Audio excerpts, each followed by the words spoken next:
Hello friend, good morning সবাইকে। আজকে দেখো সকাল সকাল উঠে পড়েছি। এখন আমি আজকে 2টোর সময় উঠেছিলাম। আজকে আমাদের বাড়ি সরস্বতী পুজো, সকাল 7টায় ঠাকুরমশাই চলে আসবে।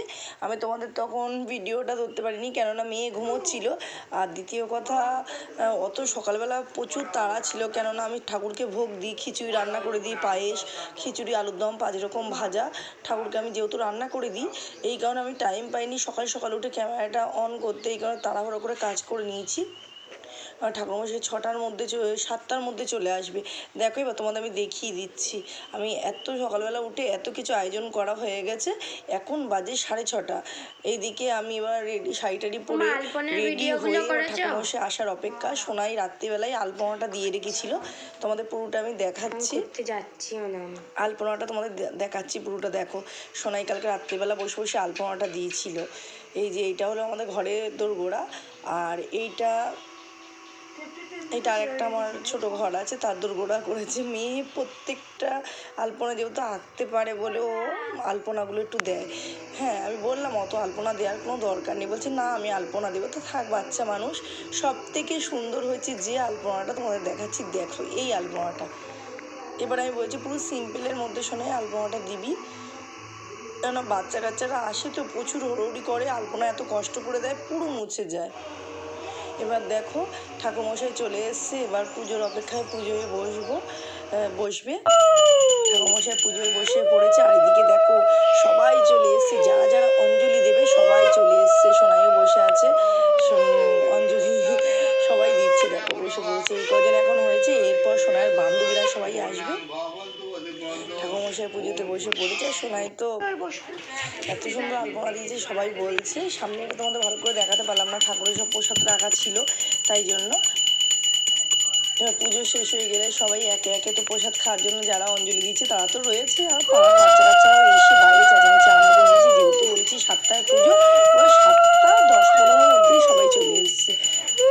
তাহলে দেখো এবার পুজোটা আমাদের প্রায় কমপ্লিট হয়ে গেছে। এবার ঠাকুরমশাই চলে যাবে, আরতি করছে এখন। আর একটা কথা বলি, প্রত্যেকটা পুজোর ভিডিও তোমরা পাও আমার, প্রত্যেকটা যাই করি না কেন তোমাদের আমি দেখানোর চেষ্টা করি যেটুকু পারি। কিন্তু প্লিজ তোমরা একটু কমেন্ট করো, শেয়ার করো, এইটুকু দিয়ে আমার ভালো লাগবে। তাহলে বুঝবো কে কে আমার ভিডিও দেখছে আর কে কে দেখছে না, বোঝা যায় তাই না?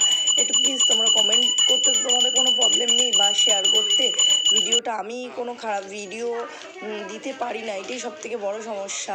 খারাপ মাইন্ডের তো কোনো দিন আমরা, শ্বশুরবাড়ি হোক বাপের বাড়ি হোক, খারাপ মাইন্ডের তো আমরা কোনো দিন বড়ো হতে পারিনি। এখানে খারাপ মাইন্ডের ভিডিওগুলোও আমার পক্ষে দেওয়া অসম্ভব হয়ে যায়। এই দেখো চলে এসছে সোনায় সব বান্ধবী। ওরা এসে ওদের বললাম একটু হাই বলে, তাই ওরা হাই বলছে। এবার চলো সব প্রসাদ খেতে বসবো। এবার সব একে একে প্রসাদ দেওয়া হবে, তারপরে সব একে একে প্রসাদের পালা। আর এরা যা বদমাইশি করছে আর কি বলবো, দেখো না কি বদমাইশি করছে এরা। সেই সকাল থেকে এইদিকে সব প্রসাদ খেতে বসে পড়েছে, একে একে সব প্রসাদ খাওয়ার পালা। কেউ বাইরে, কেউ ঘরে। হ্যাঁ কী করবো, আমি ছোটো ঘর, তোমাদের মতন তো আর বড় ঘর না। আর যেটুকু ঘর আছে ওইটুকুতে আমি অনেক সুখী। আর করতে পারবো মনের মধ্যে সেটা জানি না, বাট যেটুকু আছে এইটুকুতে আমি অনেক খুশি। বেশি চাহিদা আমার নেই, কোনোদিনই ছিল না, কোনোদিন না হয়। দেখো একে একে সব প্রসাদ খেতে ব্যস্ত। আর ওদিকে মেয়ে তো ভিডিও করায় ব্যস্ত, বান্ধবীরা সব এসছে, চলে গেছে ভিডিও করতে, রিলস বানাতে। আর আমাদের আমার মেয়ের ছাত্রছাত্রী সব কেউ আঁকা শেখে, কেউ নাচ শেখে, সব এই বিষয় বুঝেছো। আর এটা হলো মেয়ের বান্ধবী করি। এবার চলো পুজো আচ্ছা কমপ্লিট হয়ে গেছে। এখন বিকেল বাজে 5:10-15। দেখো আমরা এত সেজেগুজি কোথায় যাচ্ছি, ব্যাপারটা কি হলো বলি তোমাদের। এখন আমরা যাচ্ছি বিকেলবেলা সবাই মিলে ঘোষবাড়ি। আমি বৌদি টৌদি সবাই যাচ্ছি ঘোষবাড়ি। কারণটা কি, আমার সোনাই কোনো বান্ধবীদের সাথে যেতে চায় না, ওকে বলি তাও যেতে চায় না। না মা আর একটু বড় হই তারপর যাবো, বয়স তো পড়েই রয়েছে, তখন যাবো। এইটাই আমার মেয়ে সবসময় বলে, মা আমার তো বয়স পড়ে আছে, এখন তোমার সাথে যাই না, বড় হলে তো তখন অনেক বান্ধবী বন্ধু হবে, তখন তো তাদের সাথে যাবোই। হ্যাঁ তার আগে এখন তোমার সাথে যে আনন্দটা হচ্ছে সেটা আমার সে আনন্দ না। হ্যাঁ তোমার সাথে ছোটোর থেকে ঘুরে ঘুরে সেই আনন্দই আমি ভোগ করেছি। এই কারণে সবসময় তোমার সাথে সব কিছুতে যাই। কারণ শত কষ্টের মাঝে দেখো সারা রাত ঘুমোতে পারিনি সরস্বতী পুজো। হ্যাঁ, তার আগে বলে নিই একটা কথা, এইটা হলো ঘোষবাড়ি প্যান্ডেল, খুব সুন্দর করেছে। সরস্বতী ঠাকুরটা খুব সুন্দর হয়েছে, খুব পছন্দ। এত সুন্দর সরস্বতী ঠাকুরটা হচ্ছে, খুব মনের মতো। হ্যাঁ, এবার মেয়ে এখানে গিয়ে অনেক রিলস, অনেক ফটো, অনেক ভিডিও আমিও করে ফেলেছি। হ্যাঁ, আর দ্বিতীয় কথা হলো তোমাদের যেটা বলছিলাম যে আমার মেয়ে, হ্যাঁ, সবসময় আমি চাই 2টোর সময় উঠেছি বলে ঘুমোইনি, সারা রাত কাজ বাজ করেছি, 2টোর সময় উঠেছি বলে কি আমার মেয়েকে আমি কোনো সুখ দিতে পারবো না? আমি সারাদিন তাও আমার মেয়েকে নিয়ে বেরিয়েছি, কারণ ও তো একটা বাচ্চা মানুষ, তাই না? ওর তো ইচ্ছে করে যে আমরা যাই। এই জন্য আমি ওকে নিয়ে ঘুরতে বেরিয়ে পড়েছি। ওরও তো ইচ্ছা হচ্ছে সেজে গুজে শাড়ি পরে যাবো না, সেটা কোনো দিন হয় বলো?